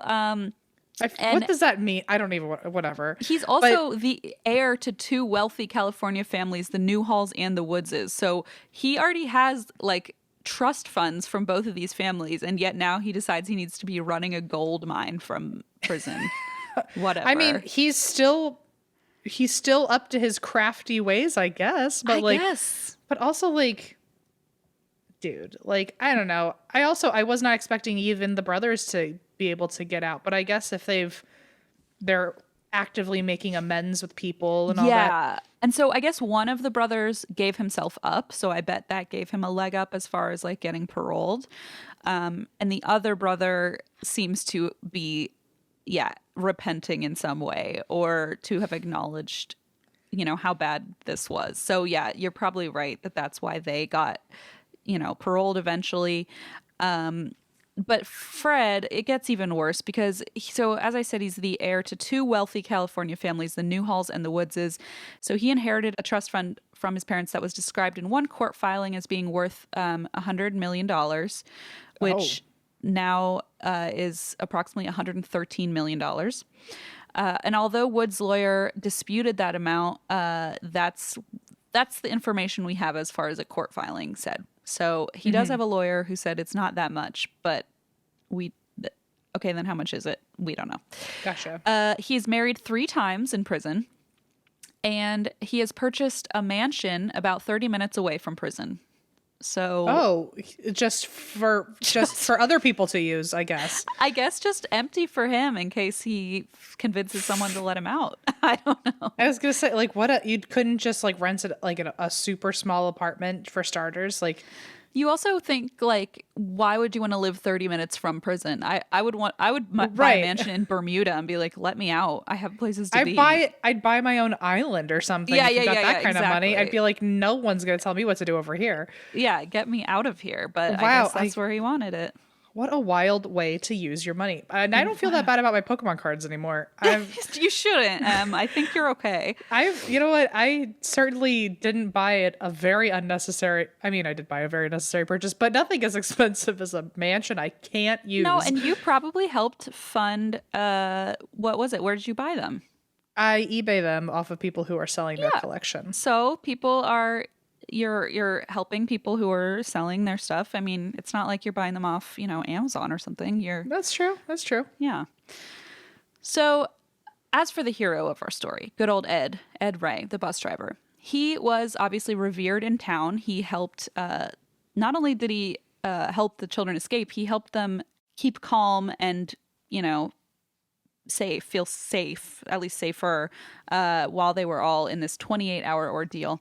So he received a California School Employees Association citation for outstanding community service, and over the years he kept in touch with many of the children that he helped save, which is very sweet, and a lot of them over the years reached out and connected with him. And well, that's very sweet, but also I kind of have to say, Doug, like that, like, can you imagine being 5 and as far as you're concerned, this man saved you? Like saved your life. Yeah. I would there's no way I wouldn't have a relationship with him as long as he was open to it. But like, yeah. Imagine like also, I know we've talked about this already, that he was like the only adult there, but Yeah, him reaching out and staying in touch with the kids. What a weird relationship that must be to have trauma bonded with children. And like They're you were the in only just ones such who can different. understand, and Yeah, most of them are little, you know? he really is a hero. Holy shit. I agree. So he kept in touch with a lot of the kids. He did pass away in 2012, but in 2015, Chowchilla named a local park Edward Ray Park. And I know. And every February 26th, which was his birthday, was declared Edward Ray Day in Chowchilla. And in the Ray Day. That's so fun. Edward Ray Day, yeah. And it was funny. Somebody in the comments was like, "Of course he was a Pisces." So the aftermath. Obviously, it's a happy ending in the traditional sense, but hey, we got a bus full of kids traumatized for life, right? So there was an article written in 2001 in the San Francisco Chronicle, and 2001 at this point is 20 years ago. So it even though it was like a modern article written about, you know, obviously this is now 20 years later, but at the time the kids, some of the kids being interviewed were about 30 and or like in their 20s, I guess. So one survivor, Laura Fanning, said, "We had a lot of therapy afterwards, but I still have these dreams that happen around every July." So she was 5 when the incident took place, and she was known as Laura Yazzie at the time. She was the youngest victim on the bus, and she described herself during that experience as, quote, "completely scared. Now I have these dreams of dying. Dracula is chasing me, and he has a dog, and then the dog comes up and bites me." So as she's... I think part of the reason too... Sorry, this is just kind of like a thought I had in an interjection, but the relationship that Ed is having with these kids, it seems like, oh, well, duh. But a lot of the kids afterward did not want to ever revisit or touch this again. So I think a lot of them didn't want a relationship because they just didn't even want to think about it. And he was maybe a trigger. I didn't even think about that. So okay, yeah, I take back my duh. Sorry. No. I mean, it's a good point because, like, of course, that connection would be there. But I think some people, I'll have an example in a minute, but some people were just, they don't even want to talk about it to this day. Oh, God. So Laura also said, and the fears come out in other ways. You hear about a school under assault like Columbine, and if you're one of the Chowchilla victims, it gets to you more than it does to the average parent or child, which makes a lot of sense. You're seeing children as victims and you're thinking, wow, that was me. That could have been me. Like, you know, I understand the terror of that. I can't imagine also them becoming parents and like now, yes, like having children and seeing their kid go off on a bus to school. Like I'd be like, oh, like I wouldn't be able to process that. Yeah, it's funny you say that because one of the parents said that they do not let their children on buses. They just can't. Fair enough. Do it. Yeah, Fair enough. I don't blame them for 1 second. Yeah. So yeah, there's a lot of, some people can't get on buses. They don't let their children on buses. It's a lot of aftermath, you know, psychologically. Yeah. So victim 33-year-old John Estabrook, who was 33 at the time in 2001, politely responded to a request to talk about this by saying, "I'm not interested in getting back to that. I'd rather put it all behind me." Fair enough. His wife says that now, well, this was 25 years later, so in 2001, she said, "There are certain songs that come up. There's one I sing to my daughter, and it turns out that when they were all trapped underground, the older victims were entertaining the younger ones by singing." Oh. I know, this one gives me goosebumps. And she said, "So I was singing 'If You're Happy and You Know It, Clap Your Hands,' which is a bizarre song to sing in the bottom of a pit. And John said, 'Honey, that's not a good song to sing. Can you sing something else?'" Yeah. So even though he's, you know, putting it all behind him, there are certain things she's learning as his wife that, like, she needs to avoid to, like, you know, help him still stay. It's so sad that one of his triggers is that he can't even sing the song 'If You're Happy and You Know It.' Or like, right? My God, like just something. And also that goes back to us talking about how the oldest kids on the bus felt responsible to help, where they were like, okay, like we're going to entertain the little kids so they don't cry. I can't even imagine. Play games and sing songs, and like they had to put their own fear aside. Yeah, it's really frightening. They did actually do a study on these kids, and it was, I believe, released in the 80s. And this study found that the kidnapped children suffered from panic attacks, nightmares involving kidnappings and death, and personality changes. Many developed fears of such things as, quote, cars, the dark, the wind, the kitchen, mice, dogs, and hippies. So it's like, oh. Honestly, now can I use my duh? Because like that, I feel like that's so freaking valid. I would be shocked if they didn't have a fear of the dark or just getting on a road, just like driving in general. Are you kidding me? I would never want to be on a road. I never want to leave my house. No, I have nightmares about dying, and I've never been in this situation. I can't imagine. I'm surprised agoraphobia isn't on there, like just never wanting to leave your home. It could be. There were definitely some instances that happened. Well, I guess I'll read it exactly from the quote, but so I guess one of the survivors shot a Japanese tourist with a BB gun when the tourist's car broke down in front of his home because he was responding in like just fear-based response to this. Many of the children continue to report symptoms of trauma at least 25 years after the kidnapping, including substance abuse and depression, and a number have been imprisoned for doing something controlling to somebody else. That's a quote. Oh, yeah. Interesting angle. And what was learned from the after effects suffered by the kidnapped children has guided the treatment of young victims of trauma since the kidnapping. So it's at least done good in that small way. Well, not small way, big way. And in 2016, the 25 surviving kidnapped children settled a lawsuit they had filed against their kidnappers, which good for you because this guy has $110 million behind bars and has a literal gold mine. Like, and he's also like still minimizing the whole issue. Being an ass about it. Exactly. So they did receive money as part of paid out of Frederick Wood's trust fund. And although the exact settlement amount was not disclosed, one survivor stated that they had each received, quote, enough to pay for some serious therapy, but not enough for a house. Which is so ironic because this fucker's actually just buying houses for no reason. Mansions. Yeah, he should be buying each of them a mansion. I agree. In Bermuda, an island. I don't know, something. Yeah. And this is my final point here. When they asked Ray in this San Francisco Chronicle article what he took away from the ordeal, this was before he passed in 2001, he reflected for a long time. He then told the reporter he had learned one very valuable lesson. Don't stop the bus. Whoa. And that's the story of the Chowchilla kidnapping. Wow, that's I don't know. That bonkers?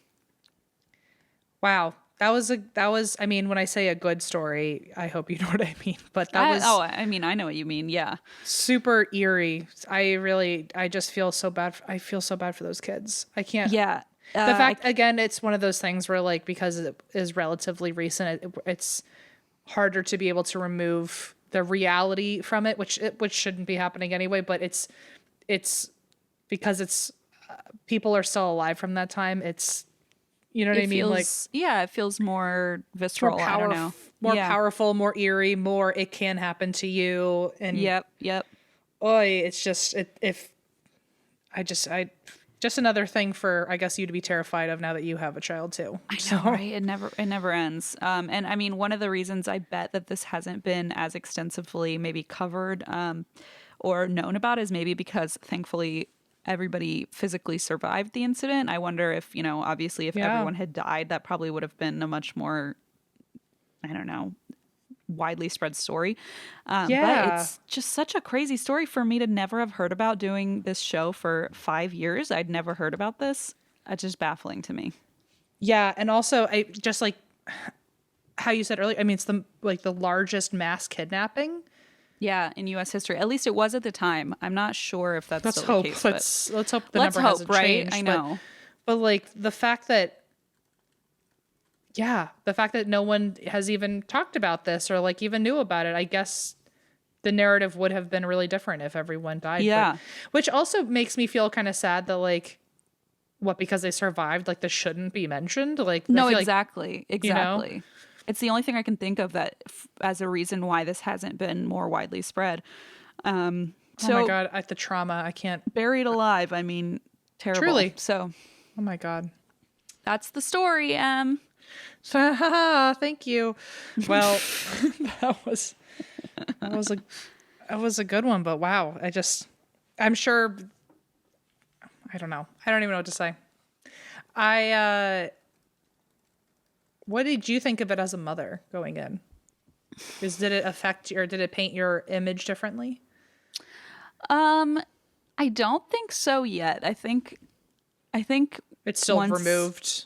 Yeah, I think it is still removed, and I think it's just because the my baby is still a baby, and I can't really imagine putting her on a bus. I think on when she's older and I'm like sending her out into the world, these kind of stories will probably hit home a lot harder. Like, I honestly would not blame you or anytime I meet a paranoid parent, I'm like, I feel like you have every fucking right to, like, I feel like there's no such thing as too paranoid of a parent these days. I'm like, you know it's what? so You might hard to not unfortunately be scared. Yeah, unfortunately, you might as well be scared of everything. Like there's always reasons it's hard not to be. that would justify why you feel that way.